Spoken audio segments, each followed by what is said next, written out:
Time value for money గురించి తెలుసుకుందాము. ఇది చాలా ఇంపార్టెంట్ టాపిక్. నేను ఒక క్వశ్చన్ అడుగుతాను, చెప్పండి. మనీకి ఎప్పుడు ఒకే వాల్యూ ఉంటుందా? అంటే ఇప్పుడు నా దగ్గర ఒక 10 రూపీస్ ఉన్నాయి.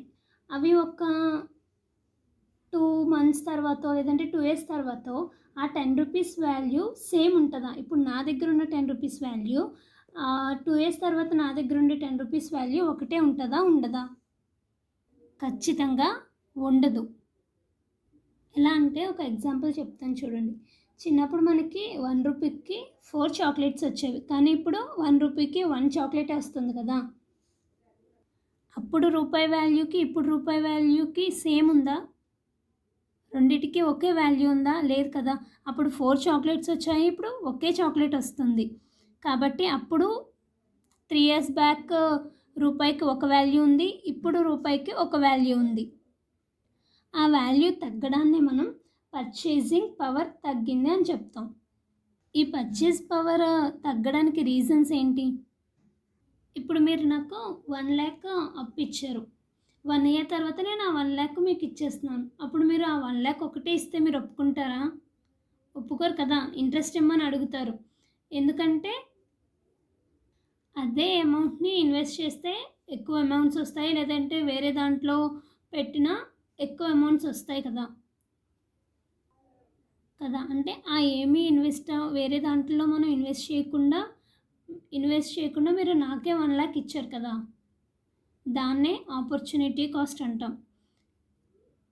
పర్చేసింగ్ పవర్ తగ్గడానికి first reason opportunity cost. First reason ఏంటి? Opportunity cost. ఆపర్చునిటీ కాస్ట్ అంటే అర్థమైంది కదా. మీరు వేరే దాంట్లో ఇన్వెస్ట్ చేయకుండా నాకు 1 lakh ఇచ్చారు కదా, దాన్నే ఆపర్చునిటీ కాస్ట్ అంటారు. ఆ ఆపర్చునిటీ కాస్ట్ వదులుకొని నాకు ఇచ్చినందుకు మీరు నన్ను ఇంట్రెస్ట్ అడుగుతారు. Next reason risk. రిస్క్ ఏంటంటే నేను మీకు ఆ 1 lakh ఇవ్వచ్చు, ఇవ్వకపోవచ్చు. అయినా సరే నా మీద నమ్మకంతో మీరు 1 lakh ఇచ్చారు, అంటే రిస్క్ని భరించి నాకు 1 lakh ఇచ్చారు. కాబట్టి second reason risk. Third reason time value of money. అంటే ఇప్పుడు ఆ 1 lakh ఒక 1 year తర్వాత మీరు వేరే దాంట్లో పెట్టుకుంటే 1 year తర్వాత ఎక్కువ అమౌంట్ వస్తుంది కదా ఇంట్రెస్ట్తో. ఏ స్టాక్ మార్కెట్లోనో లేదంటే మ్యూచువల్ ఫండ్స్లోనో ఇన్వెస్ట్ చేస్తే 10% ఇంట్రెస్ట్తో ఎక్కువ అమౌంట్ వస్తుంది కదా. దాన్ని టైం వాల్యూ ఆఫ్ మనీ. అంటే మీరు నాకు ఇచ్చిన వాల్యూ, మీరు ఇచ్చిన ఫస్ట్ నాకు ఇప్పుడు 2001లో నాకు 1 lakh ఇచ్చారు, నేను 2002లో మీకు 1 lakh ఇచ్చేస్తున్నాను. 2001లో ఇచ్చిన 1 lakh ఒక రేట్ ఉంటుంది, 2002లో నేను మీకు ఇస్తున్న 1 lakh ఒక రేట్ ఉంటుంది కదా. అదే టైం వాల్యూ ఆఫ్ మనీ అనమాట. అంటే సేమ్ పర్చేసింగ్ పవర్ ఉండదు. Next inflation. అంటే ఇప్పుడు మార్కెట్లో ఇన్ఫ్లేషన్ వల్ల మనం ప్రోడక్ట్స్ కొనుక్కోవాలంటే ఒక్కొక్కసారి ఒక్కొక్క రేట్ ఉంటుంది కదా. ఆ ఇన్ఫ్లేషన్ని భరించి కూడా మీరు నాకు 1 lakh ఇచ్చారు. Fourth reason inflation. Next liquidity. ఇప్పుడు గబుక్మని మనకి ఒకేసారి లాక్డౌన్ పెట్టేశారనుకోండి, మన దగ్గర బ్యాంక్లో అమౌంట్ అయితే ఉంది కానీ లిక్విడిటీ లేదు, అంటే మన చేతిలో డబ్బు లేదు. అలాంటి టైంలో కూడా మీరు నాకు 1 lakh ఇచ్చారు కదా. ఆ పరిస్థితుల్లో కూడా మీరు నాకు 1 lakh ఇచ్చినందుకు మీరు నన్ను ఇంట్రెస్ట్ అడుగుతున్నారు. ఫిఫ్త్ రీజన్ అది. ఈ రీజన్స్ వల్లే మీరు నన్ను ఎక్స్ట్రా అమౌంట్ అడుగుతున్నారు అనమాట. దీన్నే మనం ఇంట్రెస్ట్ అంటాం. ఈ చాప్టర్కి టైం వాల్యూ ఆఫ్ మనీ అని ఎందుకు వచ్చిందంటే ఇక్కడ చూడండి, ఈ రీజన్స్లో థర్డ్ రీజన్. దీన్ని బట్టే మనకి ఈ చాప్టర్కి టైం వాల్యూ ఆఫ్ మనీ అని వచ్చింది. ఓల్డ్ సిలబస్లో ఈ చాప్టర్కి ఇంట్రెస్ట్ అని ఉండేది, ఇప్పుడు దాన్ని టైం వాల్యూ ఆఫ్ మనీగా మార్చారు. ఇప్పుడు నేను కొన్ని టర్మ్స్ చెప్తాను, ఆ టర్మ్స్ని బాగా వినండి. ఫస్ట్ టర్మ్ ప్రిన్సిపల్ అనమాట. ఇప్పుడు పైన ఎగ్జాంపుల్ చెప్పాను కదా, మీరు నాకు 1 lakh అప్పు ఇచ్చారని. ఆ 1 lakhనే ప్రిన్సిపల్ అమౌంట్ అంటారు. ప్రిన్సిపల్ని ఇంకొకటి ఇనీషియల్ వాల్యూ అని కూడా అంటారు. Next rate of interest. Initial value మీద ఎక్స్ట్రా అమౌంట్ ఇస్తాం కదా, దాన్నే మనం రేట్ ఆఫ్ రిటర్న్ అంటాం. ఈ రేట్ ఆఫ్ ఇంట్రెస్ట్ ఆర్ రేట్ని the rate at which interest is charged. అంటే ఎక్కడ మనం ఇంట్రెస్ట్ని ఛార్జ్ చేసేదాన్ని రేట్ ఆఫ్ ఇంట్రెస్ట్ అంటాం. ఇంట్రెస్ట్ అంటే మీకు తెలుసు, ఇప్పుడు 1 lakh మీద 10,000 ఎక్స్ట్రా ఇచ్చామనుకో, 10,000ని ఇంట్రెస్ట్ అంటాం. Next term accumulated amount. Or balance or amount. ఈ మూడిట్లో ఏదన్నా ఒకటే. ఈ టర్మ్స్ అన్నీ మనకి బాగా గుర్తుండాలి, ఎందుకంటే సమ్ చేసేటప్పుడు మనకి ఇవి చాలా హెల్ప్ఫుల్గా ఉంటాయి. 1,00,000 అప్ ఇచ్చారు కదా, దాని మీద 10,000 ఇంట్రెస్ట్ వేసి నేను 1,10,000 ఇచ్చాను కదా, ఆ అమౌంట్నే అక్యుములేటెడ్ అమౌంట్ అంటారు. ఇప్పుడు మనం దీని డెఫినేషన్ చూద్దాము. The value of money is used for investment decision. It is based on present value of cash for further.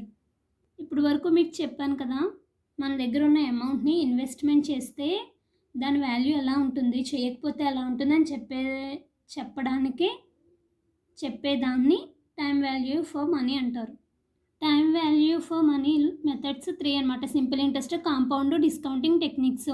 వీటన్నిటిలో మనకి డిస్కౌంటింగ్ టెక్నిక్స్ బాగా యూస్ఫుల్ అవుతాయి, ఇంపార్టెంట్ అనమాట. కాకపోతే సింపుల్ ఇంట్రెస్ట్, కాంపౌండ్ ఇంట్రెస్ట్ తెలుసుకుంటేనే డిస్కౌంటింగ్ టెక్నిక్స్ అర్థమవుతాయి. ఇప్పుడు మనం ఎగ్జాంపుల్ చూద్దాం. సింపుల్ ఇంట్రెస్ట్లో సింపుల్ ఇంట్రెస్ట్ అంటే ఏంటో తెలుసుకుందాం. It is the interest computed on the principal amount for the entire period of borrowing. అంటే ఇప్పుడు ప్రిన్సిపల్ అమౌంట్ మీద మనం ఇంట్రెస్ట్ కడతాం, దాన్నే సింపుల్ ఇంట్రెస్ట్ అంటాం అనమాట. For the entire period of borrowing, మొత్తం ఆ పీరియడ్ అంతటికి. ఇది ఇంట్రెస్ట్ కనుక్కోవడానికి బేసిక్ ఫార్ములా అనమాట. Principal into rate of return into time period. ప్రిన్సిపల్ని పీతో ఇండికేట్ చేస్తారు, రేట్ ఆఫ్ రిటర్న్ని ఐతో ఇండికేట్ చేస్తారు, టైం పీరియడ్ని టీతో ఇండికేట్ చేస్తారు. ఇది బేసిక్ ఫార్ములా అనమాట. ఐ ఈక్వల్ టు పి అయితే అయ్యింది. ఇప్పుడు మనం అక్యూములేటెడ్ అమౌంట్ తెలుసుకోవాలి కదా, దానికి ఇంకో ఫార్ములా ఉంటుందన్నమాట. P plus I. పి అంటే ప్రిన్సిపల్ అమౌంట్, ఐ అంటే ఇది ఇంట్రెస్ట్. రెండు ప్లస్ చేస్తే మనకి అక్యూములేటెడ్ అమౌంట్ వస్తుంది. దాన్నే మనం P into I plus IT అని రాసుకున్నాం అనమాట. ఇప్పుడు నేను ఒక ఎగ్జాంపుల్ చెప్తాను. ఇప్పుడు ఏ అండ్ బి అనే ఇద్దరు వ్యక్తులు ఉన్నారు. బి ఏకి 1,00,000 అప్పిచ్చాడు అనమాట. ఇంట్రెస్ట్ ఏమో 10% ఇమ్మంటున్నాడు. Time period 3 years. దీన్ని బట్టి మనం సింపుల్ ఇంట్రెస్ట్ క్యాలిక్యులేట్ చేయాలి. సింపుల్ ఇంట్రెస్ట్కి ఫార్ములా ఏంటి? 1,00,000 ఇంటూ 10/100 ఇంటూ 3 years క్యాలిక్యులేట్ చేస్తే 30,000 వచ్చింది. అదే ఇక్కడ 1 yearకి అయితే ఎంత అవుతుంది? సింపుల్ ఇంట్రెస్ట్ 10,000, సెకండ్ ఇయర్కి 10,000, థర్డ్ ఇయర్కి 10,000, అలా 3 years కలిపితే 30,000. మీకు ఇక్కడ ఒక డౌట్ రావాలి. ఇప్పుడు 1 yearకి 1,00,000 మీద 10,000 వేసి ఇస్తామని చెప్తున్నాం కదా, అంటే మనం 1,10,000 ఇవ్వాలి కదా. అప్పుడు ఆ 1,10,000 మీద 10% కట్టచ్చు కదా. మరి మనం 1,00,000 మీద ఎందుకు కట్టామంటే మనం ఒక ఎగ్జంప్షన్ మీద సింపుల్ ఇంట్రెస్ట్ మనం క్యాలిక్యులేట్ చేస్తాం. అదేంటంటే interest of every year is withdrawn. అంటే 1,10,000 తీసేస్తాం అన్న ఎగ్జంప్షన్ మీదే వెళ్తాం. ఇప్పుడు ఫస్ట్ ఇయర్ 1,10,000 ఇవ్వాలి కదా, అది మనం ఇచ్చేసాం అన్న ఎగ్జంప్షన్ మీదే మనం సెకండ్ ఇయర్కి సింపుల్ ఇంట్రెస్ట్ క్యాలిక్యులేట్ చేస్తాం. నెక్స్ట్ వీడియోలో ఇంకా ఎగ్జాంపుల్స్ చూద్దాము. ఐ హోప్ మీకు అర్థమైంది అనుకుంటున్నాను.